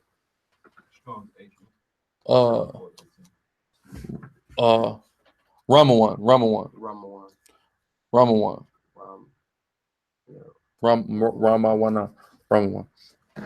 Strong's 870-416. Rama one, meaning pomegranate, as tree, as fruit, as pomegranate shaped ornaments in temple. So it's an ornament. It's an ornament that's fashioned, that's manufactured, but that's modeled to look like a pomegranate. So that's what this is. This is not something that's big or nothing like that. It's just a fat fringe. You just got a them ball type fringes and talking about that's a pomegranate. That ain't what a pomegranate. That's not an ornament shaped like a pomegranate. That's just a ball. You see what I'm saying? They really were shaping these things. So those type of fringes was on the high priest's garments. Let's go to Genesis 1:12. Somebody grab that. Let me get the next one. What is that? Songs of Solomon 7:12. Go ahead. The book of Genesis, chapter 1, verse 12. And the earth brought forth grass. And herb yielding seed. Right. After his kind. And the tree yielding fruit. Whose seed was in itself. Go ahead. After his kind. Which how many seeds are in the pomegranate? 613. Go ahead. He's done the mathematics on that. Go ahead. And God saw that it was good. It was what? It was good. So it said the tree and the fruit that's on the tree is good. So that means what? This symbol is good. Right? That's right. Let's go to Songs now 7:12. You get Isaiah 5:7. Salakia, go ahead. Song of Solomon, chapter 7, verse 12. Let us get up early to the vineyards. To the vineyards, go ahead. Let us see if the vine flourished. Let's see if the vine flourished. Read on. Whether the tender grape appear. And the pomegranates bud forth. Or the pomegranates bud forth. This is not just talking about let's go outside and take a look at our yard. The book of Songs of Solomon is not even set up like that. All right. Let's see what it's talking about. Isaiah 5:7. It's the book of Isaiah, chapter 5, verse 7. For the vineyard of the Lord of hosts. What's the vineyard? It said, let's go to the vineyard. What is the vineyard of the Lord of hosts? Read. Is the house of Israel. It's talking about Israel. So you are likened unto a pomegranate, according to the Bible. You bud. And when you bud, you're this symbol. You see that? Go ahead. And the men of Judah. His pleasant plan. That's right. His pleasant plan. Go ahead. And he looked for judgment. Where you at? Still 7. But behold, oppression for righteousness. But behold, a cry. There you go. Now give me Isaiah 37:31. Acts 15:36. This is the book of Isaiah, chapter 37. 31. And verse 31. And the remnant that is escaped of the house of Judah shall again take root downward and bear fruit upward. You see that? That's talking about us coming back in our land and flourishing. So when you go to the vine, it says the vineyard, see if it budded forth. And it tells us we're the vineyard, and it tells us we were oppressed, but then it tells us that we shall again bear fruit. That pomegranate is talking about us. Go ahead. For out of Jerusalem shall go forth a remnant, escape out of the Mount Zion. The zeal of the Lord of hosts. Where you at? This is 32. All I need was 31. You're all right. So it's likened us unto the pomegranate. Bayan. I was thinking of the word holy means saying all that. The word holy means separate. So with that being said, it's like the lily is separate from any other plant. It's the most beautiful and rarest flower. You know, and then the fruit from what you're saying right now seems to be separate, like pomegranate, separate from any. Well, pomegranates aren't separate. Well, I mean, like separate from any other fruit, like it's more sweet. You know what I'm saying? And as far as the seeds, that's very rare. A pomegranate is a part of a greater family, right? So a pomegranate isn't necessarily separate, but that goes into something that's a much deeper concept. When you roses, when you take a look at all of the fruits that Israel is likened unto, it's in the rose family. Every single one. The pomegranate, the apple, the fig. These are all those are all roses. All of them. Scientifically, they're all classified as roses. So that's a very deep concept. You see what I'm saying? As I said, we're the rose in Sharon. Then the lily, and you see what I'm saying also? A little bit. You see what I'm saying? That whole rose thing, that goes supremely deep. This brother's been doing his studying. Right? You know, go ahead. The book of 2nd Ezra, chapter 5, verse 24. Go ahead. And of all the lands of the whole world, thou hast chosen thee one pit. One pit. Go ahead. All the flowers thereof. One lily. One lily. You see that? So we are all chosen and we are all separate. So you was on the right track. Let's go. Where we at? Acts. Go ahead. Now, mind you, Songs of Solomon, he said, let's go to the vineyard to see if the tender grape appear and to see if the pomegranate is budding, right? Paul make the same reference and give you the same sentence, but he's going to give it to you plain, and it's going to explain what that was meant in Songs of Solomon 7:12. Go ahead. Acts 15 and 36. And some days after, Paul said unto Barnabas, let us go again and visit our brethren in every city. That's the vineyard of the Lord. Our brethren. Let us go visit our brethren, the vineyard. Go ahead. In every city where we have preached the word of the Lord and see how they do. And see how they do. See if they've budded.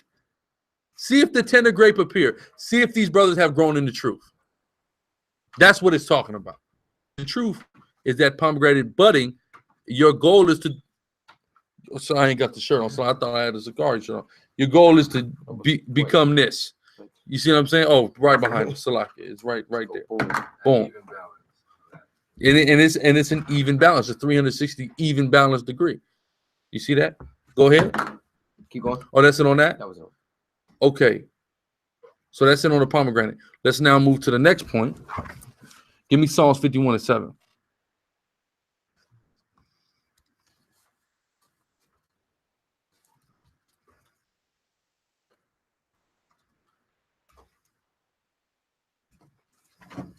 Book of Psalms 51 and 7. Purge me with hyssop. Purge me now. What does purge mean? Clean, right? To clean, right? Purge me with hyssop. Read on. They said over there in Israel, them brothers over there really wash themselves with hyssop, man. Go ahead. It says, purge me with hyssop, and I shall be clean. And I shall be clean when you get purged with hyssop. It cleans you, right? Go ahead. It says, wash me, and I shall be whiter than snow. Wash me, and I shall be whiter than what? Snow. What is white referencing here? Purity. Whiter than what? Snow. So then snow would symbolize what? Purity. Now, where's here? Here we go. Every snowflake got 6 points on it, same way. So snow is synonymous scripturally with purity. So we see where the pomegranate is dealing with. The lily, everything this is likened unto, we see its positive connotation scripturally. Isaiah. It's like, I want to say it's like some type of a plant or something like that. And they out there really just wash themselves. I got to look into it to be sure. Hyssop. And yeah, Jeremiah 18 and 13. And somebody in Lamentations 4 and 7. Go ahead. That's right. Jeremiah 18 and 13. Therefore, thus said Yahweh, ask ye now among the heathen. Ask among the heathen. Go ahead. Who hath heard such things? The virgin of Israel have done a very horrible thing. What's that thing they did? Will a man leave the snow of Lebanon? Ooh, go ahead. Which cometh from the rock of the field? Or shall the cold flowing waters that come from another place be forsaken? You see that? So the Most High is rebuking Israel and saying Israel's did a horrible thing. The horrible thing we did is turn our back on the laws that the Most High gave us. That makes us pure. He likens that law unto the snow because it makes you pure. So in the snowflake aspect, this symbolizes purity. The pomegranate got 613 seeds, symbolizing the 613 laws, right? Which is a full understanding, 360 degrees of understanding. We got the lily, which is personified as beauty, the Most High's favorite flower. So we have this, and we understand, we know that our knowledge is our beauty. So we see that this is a symbol that is synonymous with the laws of God, of symbolizing the laws of God. It's overwhelmingly evident how many scriptures we brought out, and we got more. We're only halfway through. You see what I'm saying? So it's very plain and clear that this is not the Star of Remphan. All right. And before, and let's say it was, before it was the Star of Remphan, it was a pomegranate, it was a snowflake, it was a lily. So, and God said that's good. You had somebody's on? Oh, shit. All right. You over there, you know, brother got a small injury, right? Go ahead. Go ahead. So it's good. It's good. I can use somebody talking to you about it. Like, oh man, I don't really want to talk about so and so forth. I can use John 7:32. About what? All things is good and profitable for doctrine. This at times I think that's Timothy. All things in the Bible that God wrote is good for all things doctrine. About what? Like just talking about it, like explaining. Talking about all scriptures given by inspiration of the Most High. High. Prodigal for we ain't gotta worry about that or care about that, but it's in the Bible, so I can use that scripture. What do you mean worry about or care about what? Like certain people be like, it doesn't really matter. You don't really have to trip on you. I don't know how to put it. What you talking about this symbol? I mean, it ain't. Nah, well, no, it don't matter all that much. Nobody, you don't have to use it. You see what I'm saying? It's just a fact of these people who are unlearned are going around acting like it's a negative thing. That's all we're correcting. You don't got, you can use it, you cannot use it. You can have a wolf on your shirt, you can have a lion on your shirt. There's nothing wrong. These are God's creations, and we could go to the Bible and say, okay, Benjamin is likened to the wolf. Judah and Israel is likened to a lion. You see what I'm saying? You could do that, and you could say, okay, so I could wear this symbol, or you could just wear anything that's naturally occurring, like, you know, literally satanic. You see what I'm saying? Where the only time you see it is in Satanism. You know what I mean? Like a inverted pentagram. You see what I'm saying? Then now you're dealing with Satanism. A cross or upside down cross. And so some people make the argument that this is a graven image. That's what people say. Nigga, if that's the case, the whole Hebrew language is a graven image. They're pictographs. They're pictures of things. You see what I'm saying? People don't understand when they say a graven image, the intent behind it. Like when people make a statue of Mary, that's a graven image with the intention of somebody worshiping it. But I mean, we all deal with a graven image, something that was engraved. You got a key, don't you? You got to get into your home, right? Somebody had to engrave the key, right? So the guys just start going too crazy, because if that's the case, you better only wear plain shirts. Don't write. Writing is engraving an image. All of these letters are, let's go here. This Yah in Yahweh, this is a hand. This is what that symbolizes, a hand. This is a graven image of a hand. You mean to tell me this is an idol? I'm gonna worship the great hand? No, this is a head picking over a damn fence. You see what I'm saying? Then again, you got a nail. These are all pictures here. You see what I'm saying? This is not evil and wicked. It's evil and wicked when you make it and say, okay, this great SICARRI logo. We're gonna everybody bow your heads to the great logo, the great Star of Remphan. Now you're going off. This just symbolizes things. We dealt with symbols. Every tribe, every family in Israel had their own signet, had their own symbol that represented the tribe, that represented that family. You see what I'm saying? That would denote where you came from. You see what I'm saying? Your father would create things. When Judah went and bought that hoe, what did he give him? His signet. What's on his signet? The signet of Judah. To let you know this, I'm Judah. Could have been a lion or something. They don't specify what's on there, but he had something on his ring that signified who he was and where he came from. A symbol. It wasn't a life story on a ring. You see what I'm saying? It was a symbol that summed up things. You see what I'm saying? This symbol sums up things. All here in the center with what's called by some the star or the shield. You got the two olive branches coming together, symbolizing the two kingdoms, northern and southern kingdom coming together. The wings, which symbolize salvation. The scriptures on all of this. Of course, the Yahweh Nashah, going back to Exodus 17:15, the sword, symbolizing the scriptures.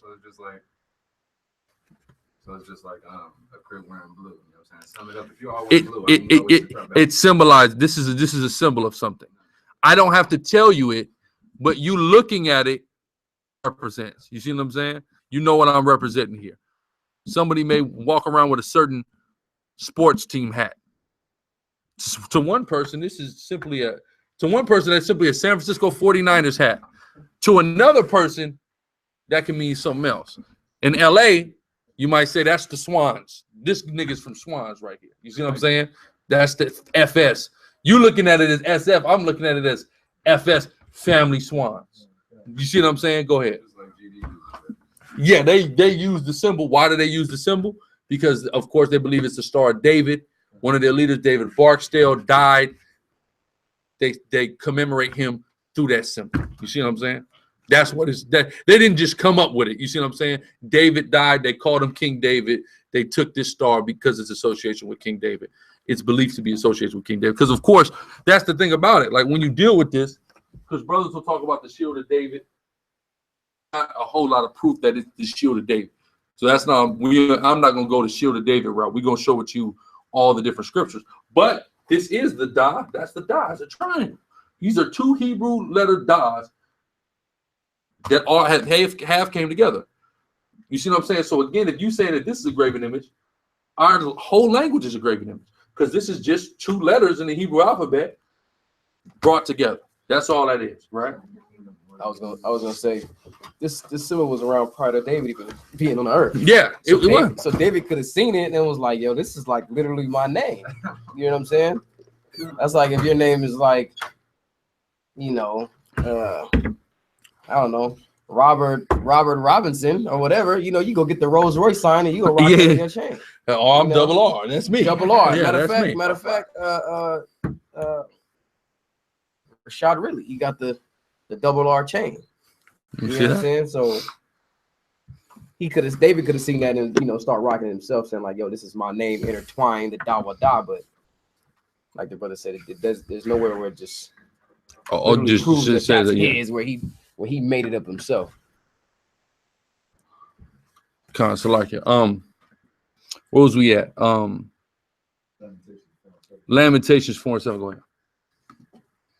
It's the book of Lamentations, chapter 4, verse 7. Mm-hmm. Her Nazarites were pure than snow. Then what?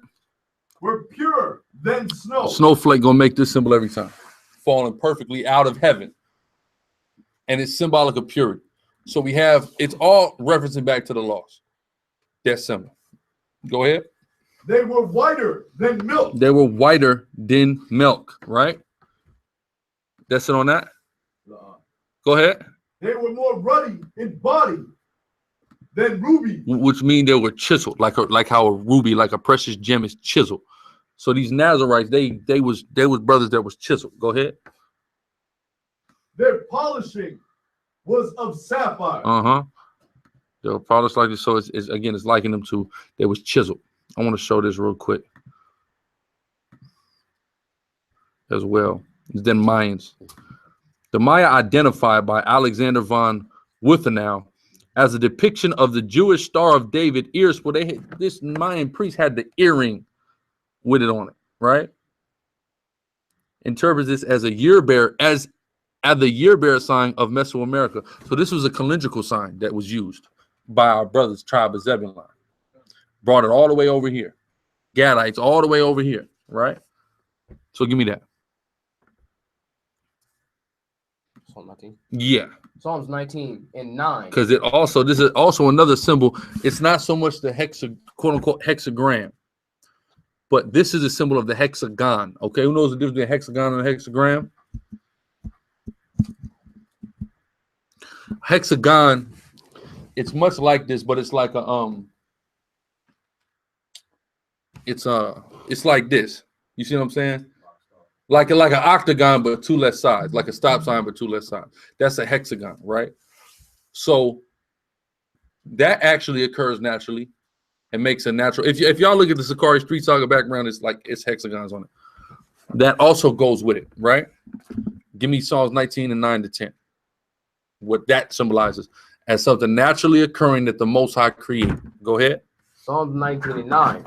The fear of Yahweh is clean, enduring forever. The judgments of Yahweh are true and righteous altogether. It says more to be desired are they than gold? Yeah, than much fine gold, sweeter also than honey. And The righteousness honeycomb. of the Lord is sweeter than honey and the honeycomb. You ever look at a beehive? That honeycomb that makes that hexagon symbol.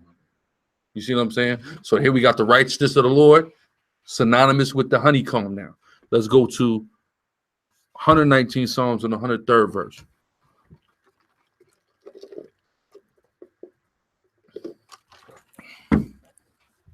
Psalms 119, verse 103. Uh-huh. How sweet are thy words unto my taste. The words of the Lord, go ahead. Yeah, sweeter than honey You to see my that? mouth. There you go. His words, his righteousness are likened to that honey. A similar symbol, right? Proverbs 24 and 13.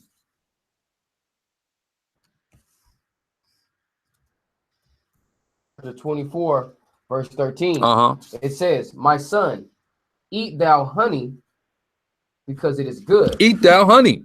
Eat the words of the Lord. Go ahead. And the honeycomb, You see that? which is sweet to thy taste. It's sweet to your taste. It's good. So this is a good symbol, okay? Songs 4 and 11.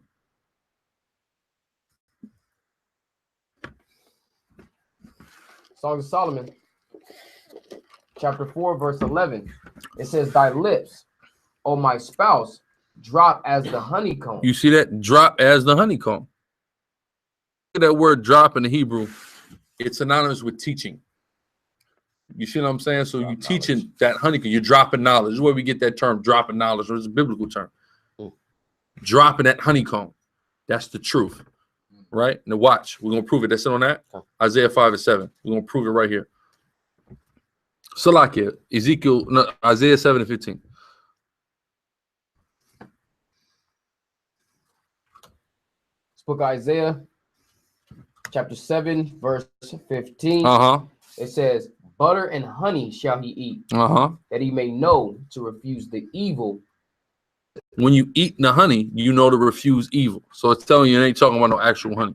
I know plenty of niggas that eat honey and they don't refuse evil. So it's talking about the words of the Most High, right? And then you learn to refuse evil, right? Soldier.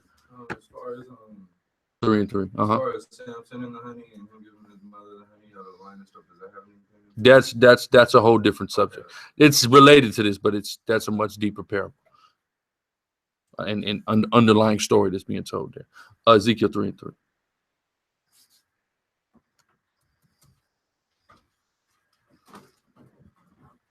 This is Ezekiel chapter 3, verse 3. Uh-huh. And he said unto me, son of man, cause thy belly to eat, and fill thy bowels with this roll that I give thee. Uh-huh. Then did I eat it, and it was in my mouth as honey for sweetness. You see that? The roll is similar in the scriptures. It's in thy mouth as honey for sweetness. So again, the scriptures, the knowledge, is all honey makes the same symbol. The honeycomb, that is. Now, Sirach 24 and 20.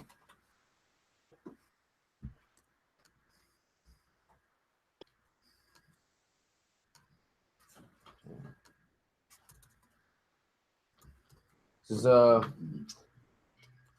Sirach chapter 24, verse 20.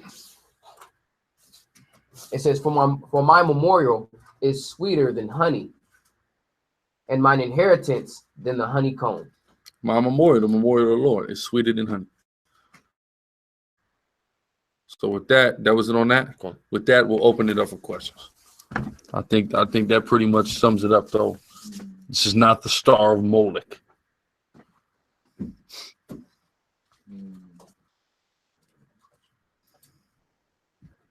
Gorilla, did you get a chance to see the brother's dogs?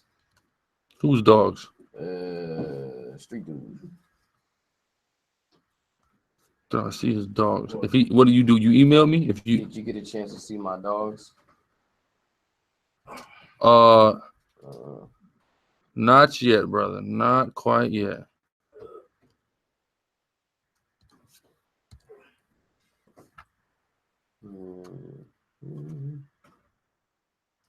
If you emailed them to me, I didn't get it.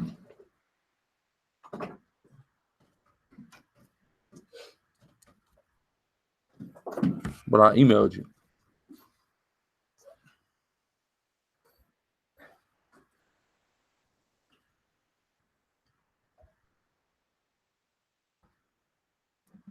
Nobody has questions?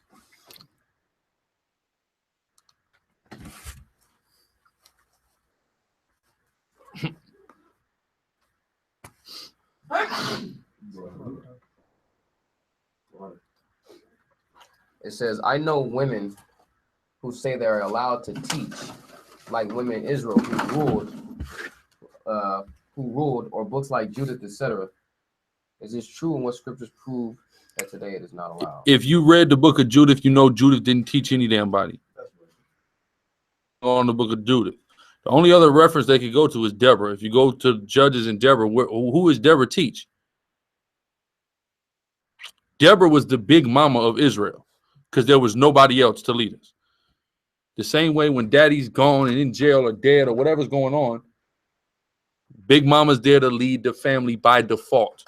There was no teaching going on. So no.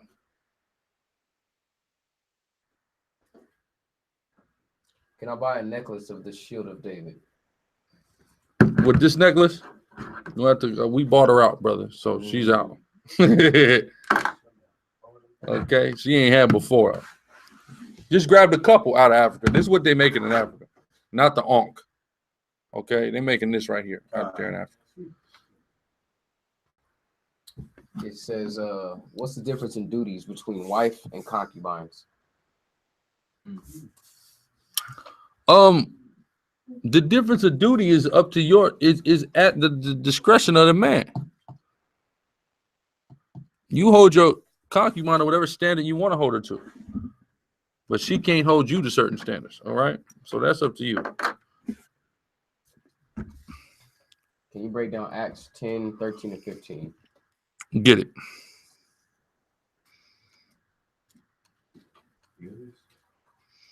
I think so.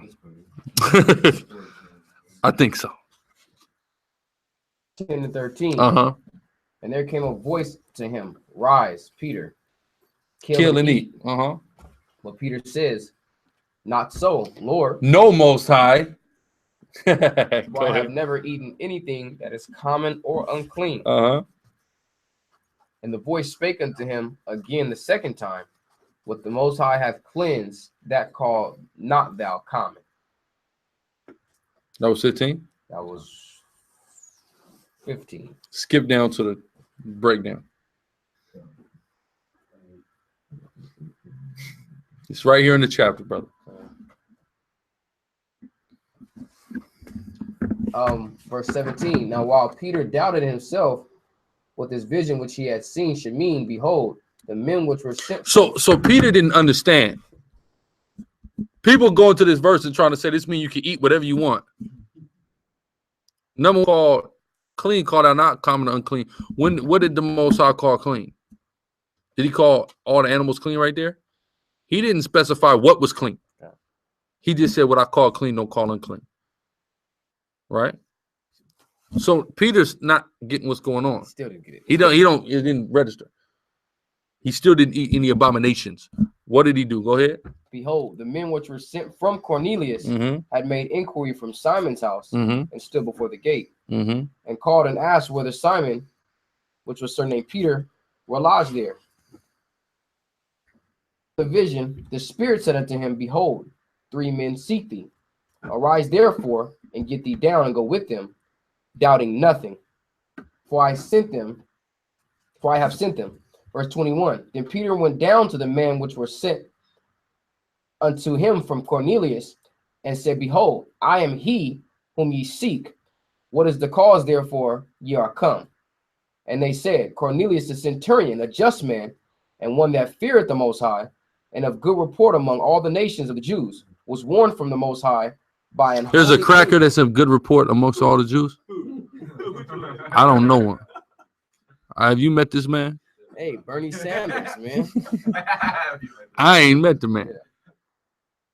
Rocky. Go ahead. Hey, was warned from the Most High by an holy angel to send for thee into his house and to hear words of thee. Then called he them in and lodged them, and on the morrow Peter went away with them, and certain brethren from Joppa accompanied him. Get down to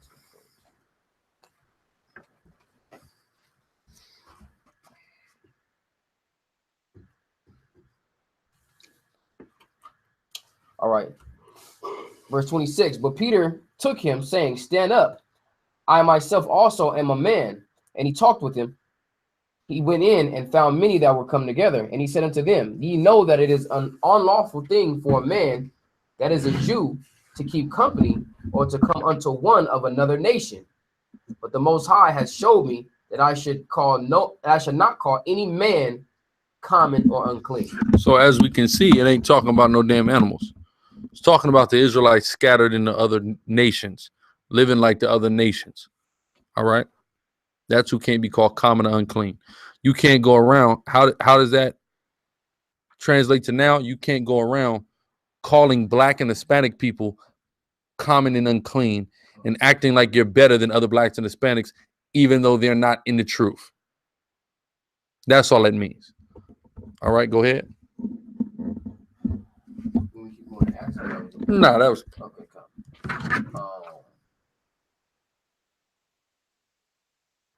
How do you reveal this to your family? Get it first. Get it. Get it. You ain't got it yet, I'm sure. Fully. So you need to get it first before you start revealing it to your family, because a lot of times people get a little bit of knowledge and now you're in a cult the rest of your life. You see what I'm saying? They're not taking you seriously because you didn't know what you was doing when you brought it to them. You didn't have full grasp or understanding of the truth. So get it for yourself first. On your family. It says, yo, real question. What does the scripture say about hermaphrodites and what their role be? I would think that they would be abominations. I believe you asked me this on the comments board. There aren't a such thing as hermaphrodites. That's not real. Okay, there are like hermaphrodite plants and like worms and stuff like that, but people are not. There's not a hermaphrodite person. There's like people born with a little bit of an imbalance where they are born with a male or female part, but they may have a little extra testosterone or estrogen. But there's not an actual hermaphrodite. There's like nobody that has. There's nobody that's male and female. There's nobody that's asexual. It's not. That's not real. There's not a human being that doesn't exist. Even the term hermaphrodite comes from Hermes and Aphrodite, which is Cupid. Okay, Cupid, the son of Hermes and Aphrodite, which could be a boy or a girl whenever they wanted to. Androgynous. There's not an actual human being that's like that. Are you brothers doing okay in light of that BS, and is your family's good? We straight through the spirit. The water for action.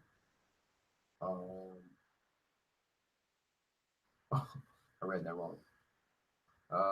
Yeah. Yeah, that was how do you feel about Jane Elliott? Charles Mama is the expert in that field. She's a devil like the rest of them. That's right. She's a devil exposing other devils. Satan divided against Satan. She lesbian too, isn't she? For real? I didn't know that. She is. I think she is. Won't be surprised. Yeah. She should call the Minneapolis police if you ask me. I think you saying that shit.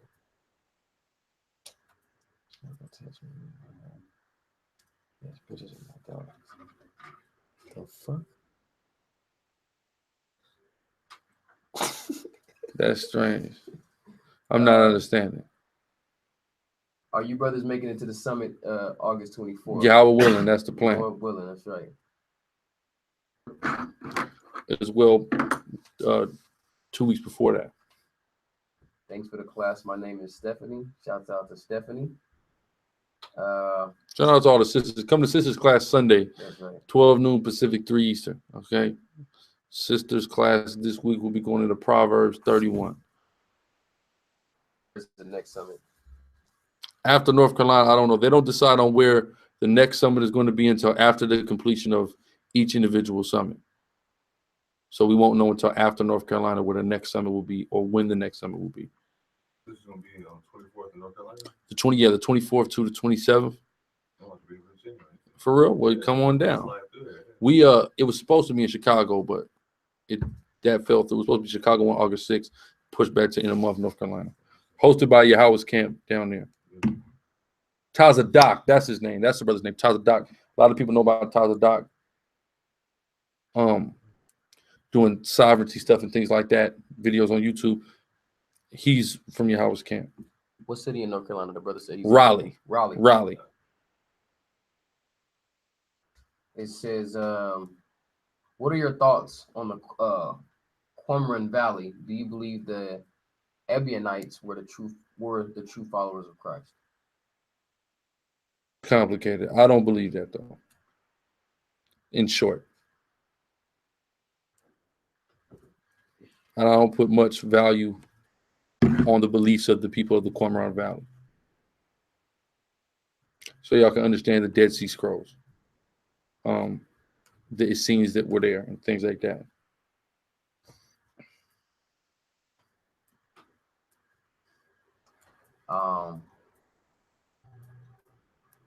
Did we hear about the system giving vasectomies for less time in prison?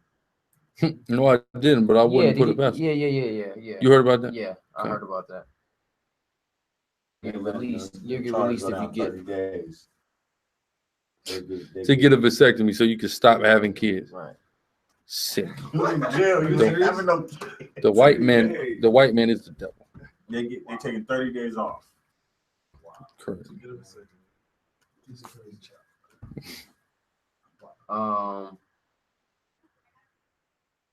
Oh, you know what? I think this is so funny. Tell you about this in a minute. Come. Damn. All right. Do we? Oh. Yeah.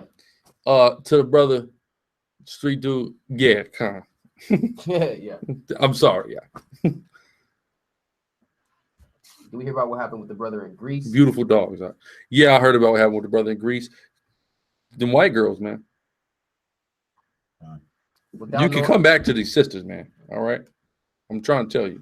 I hope OJ gets him a nice sister. Go get back with his first one. Go ahead. Is Esau the progenitor of the Grecians and Romans? Yes. Emphatically. Without knowing your great grandfather, how can you determine if you are a heathen? Listen, man.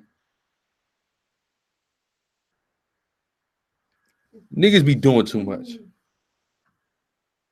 No, as far back as you can go, if it's black, just go off of that. Or Hispanic, Native, go off of that. Niggas be trying to find out who their great grandfather was who was a slave. Like there's some record of this. There's a picture of this nigga. You feel what I'm saying? You on Ancestry.com, you seen all these white folks. Who are all these white people? Not the people who owned your family, nigga. That's who they are. What's wrong with you? It's the spirit beareth witness. The fact that you don't know who the hell your great granddaddy is proves your ass is like. I was just about to say, and take it from there and see where the spirit leads you from there, man. If you fall out, either. You know what I'm saying? White granddaddy somewhere. Is there more info somewhere regarding the summit in North Carolina? I'm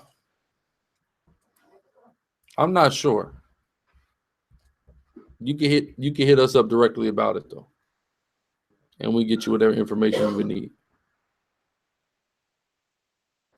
The brother Yeshaya Bun YASHARAHLA says, will he be able to? I know him. Will he be able to come to the summit? No. If it's the Yeshaya I'm thinking about. No. Oh snap! Yeah. La'ak. You gotta obtain rank in this thing to be able to attend as a member of the SICARRI. It could be renegade. Renegade. It could be renegade. What's the name?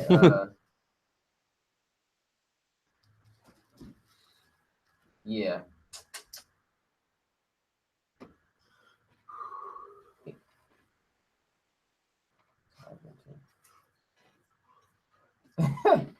Any chance Chief would do a stand-up side venture like Deke did the rap thing? I should do some comedy. I don't know. Hey, thanks for the idea. You know, you never know. Turn me a buck, you know, I might be interested. What scriptures would you use? Turn to Patreon. I would start doing some comedy on Patreon. I know, right? What scriptures would you use to prove Yahawashi in the Old Testament? Just look up SICARRI non-messianic. Search that on YouTube. We have a plethora of videos where we just show the millions of times he's talked about in the Old Testament. How do you become a SICARRI member if you don't live in the area? It's hard. You got to take the test. All right. Take the test. Hey, you need to save up. You need to save up a round trip ticket to San Diego. First and foremost, send an email to exodus1715@gmail.com. Exodus without the E. Y'all know who Elon Musk is? It sounds familiar. Who is that? The dude on SpaceX. Billionaires. Oh, SpaceX. If Shamar was here, he would have the information. He would have the information. I got it. Which we got to hurry up and wrap it up. So y'all better hurry up because I got to go pick Shamar up from the airport right now.